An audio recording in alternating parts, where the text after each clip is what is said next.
Ladies and gentlemen, I can only start by saying you're looking at one very proud individual. Willie Stargell's untimely death, partly attributed to complications related to his struggles with addiction, cast a shadow over the world of sports. Known for his powerful presence on the field, Stargell was a cornerstone of the Pittsburgh Pirates and a unifying force through his positivity and charisma. His inspiring leadership was instrumental in the Pirates' World Series victories in 1971 and 1979. His passing left Pirates fans and the entire baseball community deeply saddened, mourning the loss of a true legend. Before we proceed, please subscribe to the channel. Stargell, the beloved baseball legend, passed away on April 9, 2001, at the age of 61. For years, Stargell had been bravely battling kidney disease, which took a toll on his health. Sadly, complications from a stroke led to his passing. In a heartbreaking coincidence, his death fell on the very same day that the Pittsburgh Pirates opened their new stadium, PNC Park. For fans, that day was supposed to be a celebration of a fresh chapter for the Pirates. But the news of Stargell's passing cast a shadow over the event. It felt like the end of an era.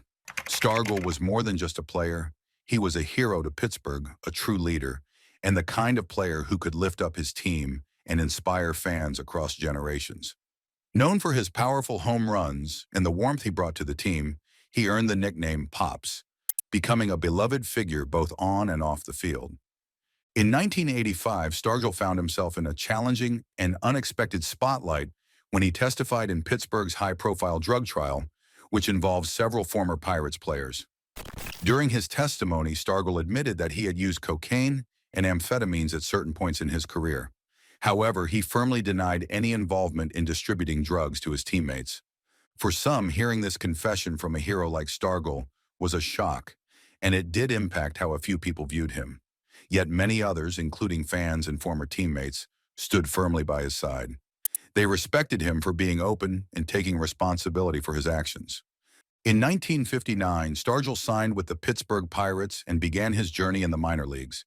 His path took him through various farm teams across the country, but life on the road wasn't easy for a young black player in those times. Stargell faced segregation in many of the towns he played in.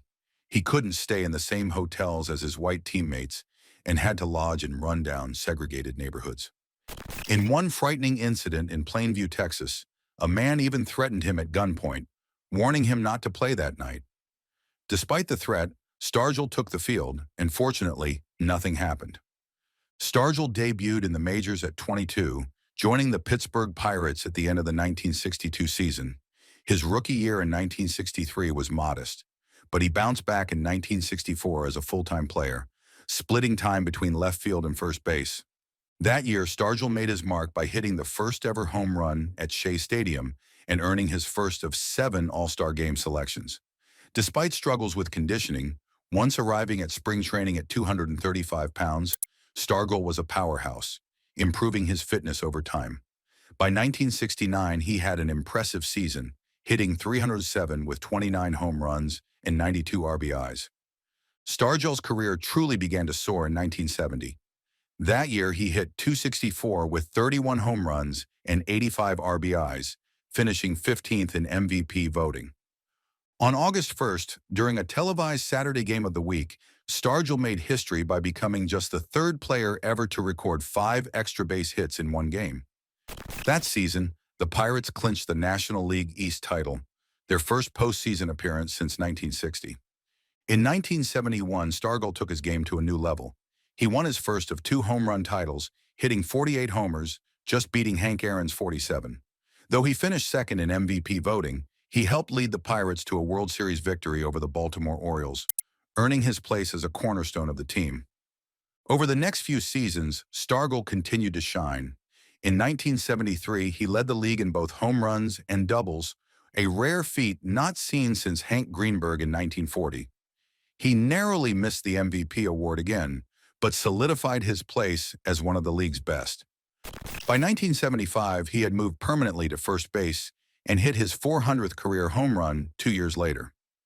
In 1978, Stargell introduced Stargell Stars, awarding embroidered stars on teammates' caps for outstanding plays or games, uniting the team. That season, the Pirates made a fierce comeback, but fell just short of the division title. Stargell, however, predicted they would win it all the next year, and he was right. In 1979, the Pirates, inspired by the song We Are Family, powered through the season with Stargell as their captain and inspiration. He led them to the World Series, where they defeated the Orioles in 7 games. At age 39, Stargell was named MVP of the NLCS, the World Series, and finally won the League MVP award, making him the only player ever to earn all 3 in a single season. He shared Sports Illustrated's Sportsman of the Year title with Terry Bradshaw, becoming a Pittsburgh icon both on and off the field. Stargell played until 1982, though injuries limited him to no more than 74 games per season after 1979. Despite playing much of his career at Forbes Field, with its tough 457-foot center field, Stargell still retired with 475 home runs. Hall of Famer Roberto Clemente even estimated that Stargell hit about 400 balls to the warning track at Forbes. When the Pirates moved to Three Rivers Stadium in 1970, Stargell's power numbers rose, and he claimed 2 home run titles there. His last game was on October 3, 1982, when he led off with a single before exiting to a warm farewell. Stargell's power at the plate was legendary. At one point, he held the record for the longest home run in nearly half the National League parks. On August 5, 1969, he launched a 507-foot homer out of Dodger Stadium, and then hit another out of the stadium in 1973. Dodgers pitcher Don Sutton once said of Stargell, "He doesn't just hit pitchers, he takes away their dignity."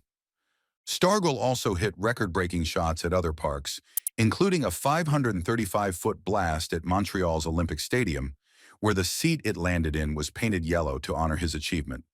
In Pittsburgh, his home runs were celebrated by Pirates fans and radio announcer Bob Prince, who famously called out, "Chicken on the Hill," when Stargell hit one. This referred to Stargell's restaurant in Pittsburgh's Hill District, which would give away free chicken to customers whenever he homered, a promotion known as Chicken on the Hill with Will. Stargell's power at the plate was truly something to behold. He hit 7 of the 18 home runs ever to clear the 86-foot-high right field stands at Forbes Field, and also crushed several towering shots at Three Rivers Stadium. At 6'3" with long arms, he had a unique way of holding the bat, gripping only the knob with his lower hand, which gave him extra extension and power in his swing. His swings were built for long, Ruthian home runs. While most players used a lead-weighted bat in the on-deck circle, Stargell warmed up with a sledgehammer.